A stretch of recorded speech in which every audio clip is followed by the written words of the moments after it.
I am so excited to share with you today 4 holiday Christmas treats that I make every year. I love doing it, I love eating them, and I want to show you what I make so you can make it too.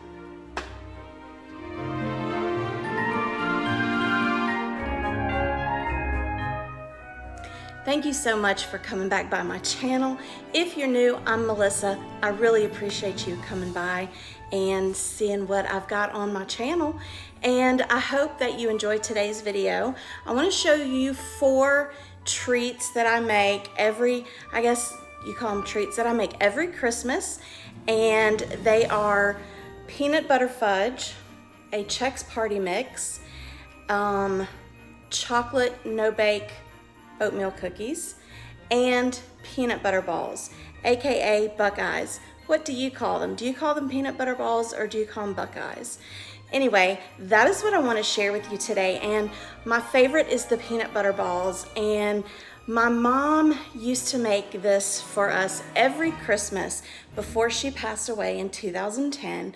So before she passed away, when she was still sick, I went ahead and got the recipe for her, and she kind of walked me through it and talked me through it so that I could learn how to make it too.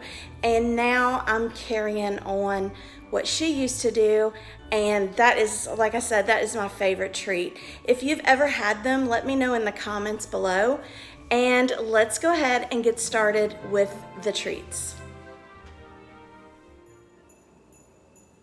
For the first Christmas treat that I always fix up every year is a party mix.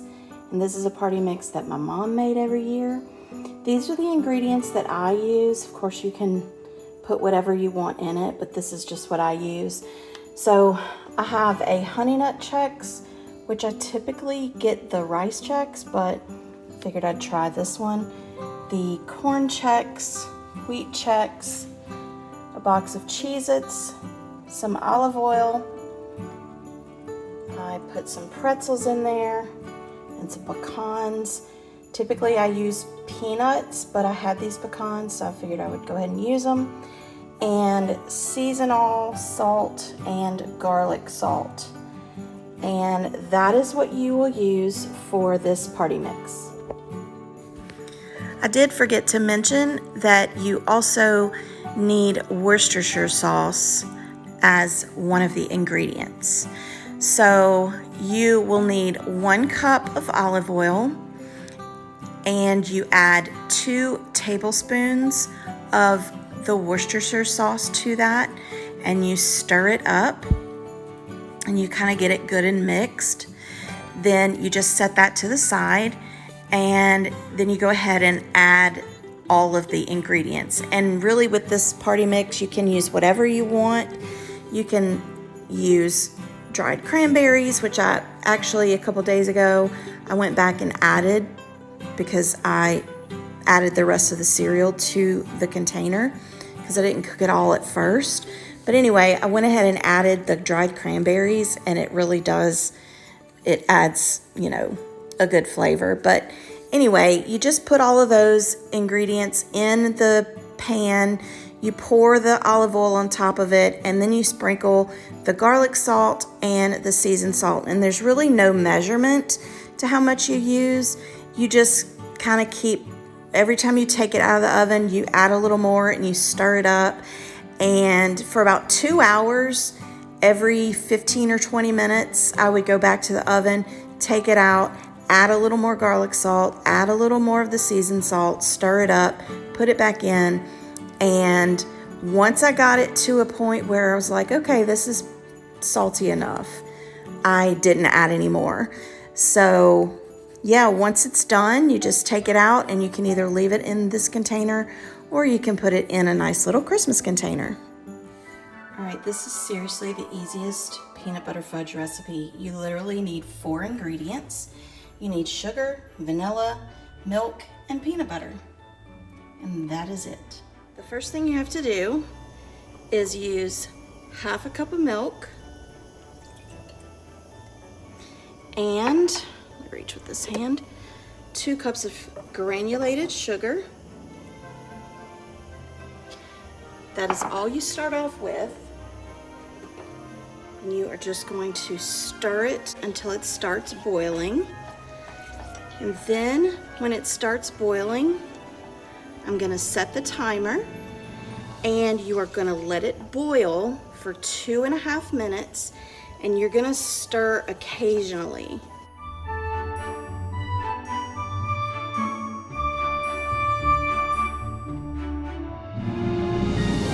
All right, you can see that it's starting to boil around the edges, but once it kind of starts coming in the middle to like a rolling boil, that's when I'll go ahead and start the timer.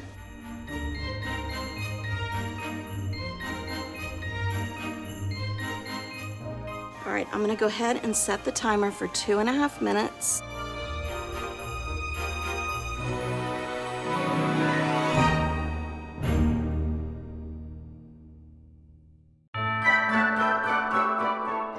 Okay, now you're gonna wanna turn the heat off.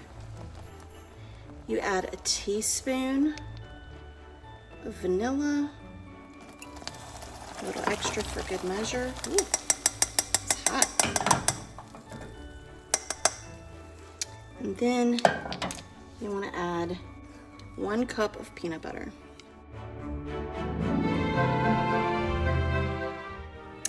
Now that the peanut butter has been added, you are going to want to stir it really well, stir it completely until it gets to a really creamy, fudgy consistency, and you'll know when it's to that right consistency.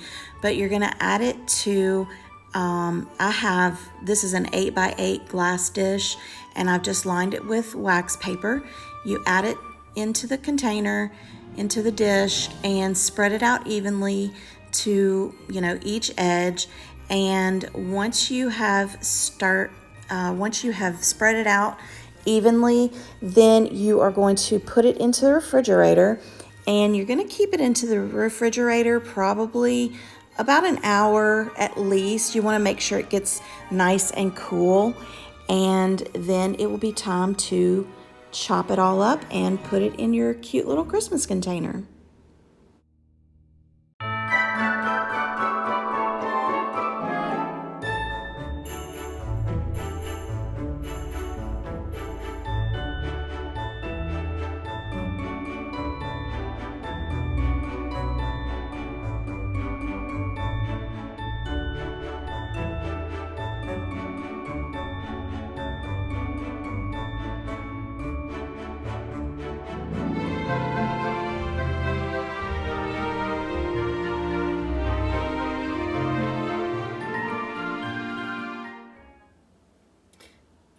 For these delicious peanut butter balls, you are going to need a bag or box of the powdered sugar, a 12-ounce bag of the semi-sweet chocolate chips.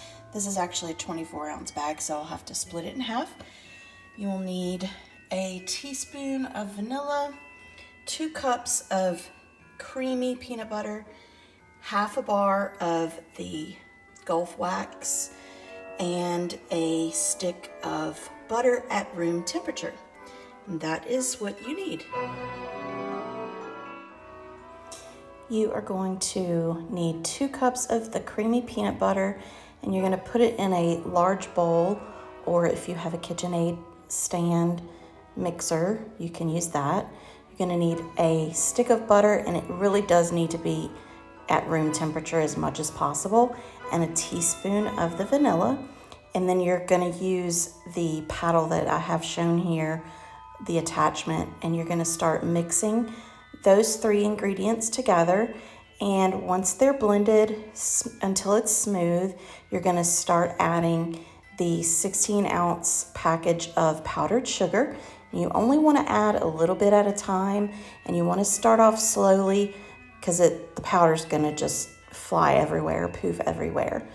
But once it is all mixed up real good, then you can go ahead and get it ready to start making the peanut butter balls.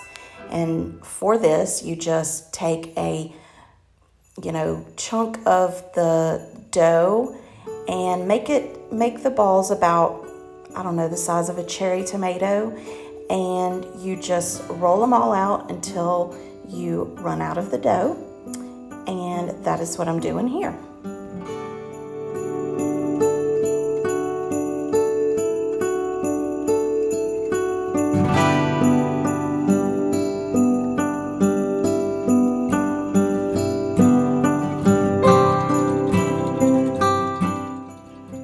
If you're new to my channel, thank you so much for stopping by and checking out my videos. I enjoy doing videos like this, also home hacks, DIYs, shopping hauls, home organization. So if you like that kind of thing, I would love it if you would consider subscribing to my channel and being a part of my YouTube family.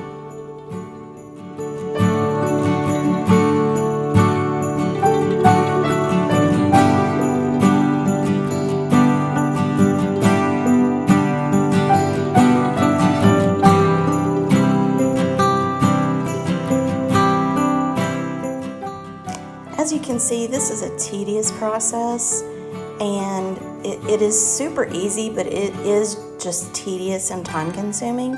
But I promise you, it will most definitely be worth it.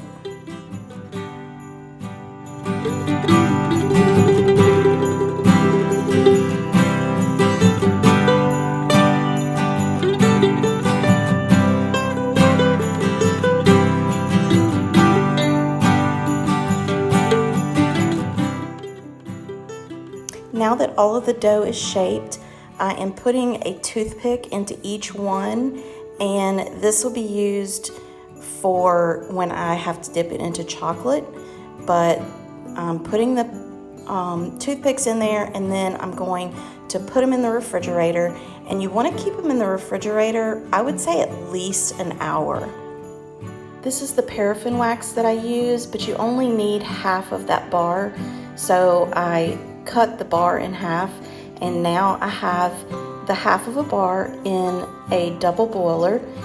And once the wax is all melted, you're going to add the chocolate chips, and you stir the chocolate chips until it is creamy and all the chunks are out. Then you're just going to start dipping the peanut butter balls into the chocolate, and then you just set them back on the tray that they were on.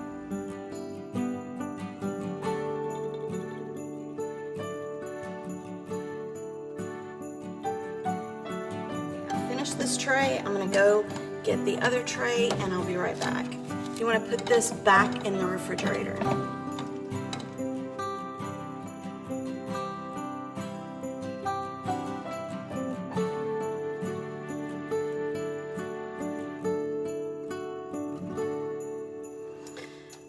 Alright, I have a little bit of chocolate left, but it's getting too hard to drag them around, so I only had, let's see, 1, 2, 3, 4, 5, 6, 7, 8, 9 that I didn't dip in chocolate. So that'll be good for my husband. So now I'm going to go ahead and put these in the refrigerator as well.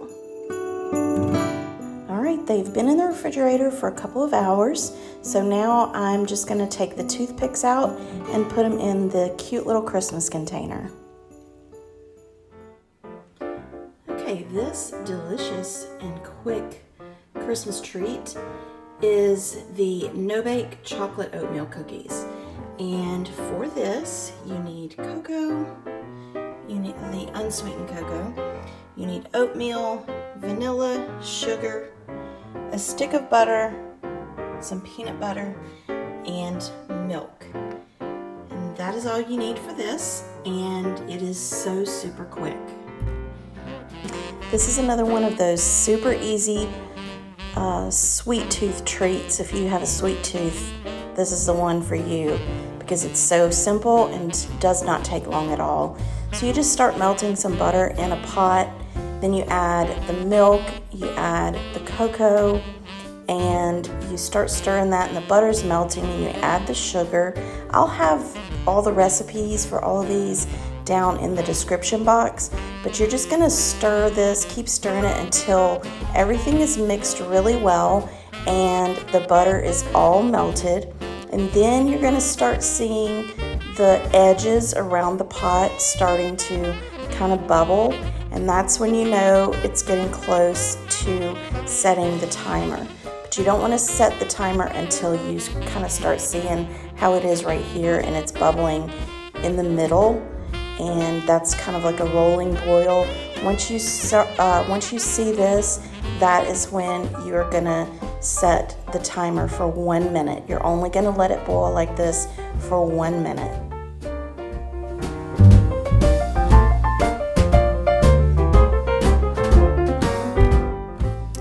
All right, it has been a minute, so I set the cookie sheet that is lined with wax paper next to the pot, and I'm gonna add the 3 cups of oats, 1 cup of peanut butter, and a teaspoon of vanilla to the chocolate mixture. And you are going to stir it until it's very well combined. Once it's really well combined, then you're just going to use a spoon and you're going to start scooping the mixture onto the cookie sheet into little, probably about 1.5 inches in diameter, as best as diameter could be with this dough. But anyway, you just drop it onto the cookie sheet, and it's really hard not to eat one while it's really warm because they're so delicious. But anyway, yeah, you just put it all on the cookie sheet and you let them cool.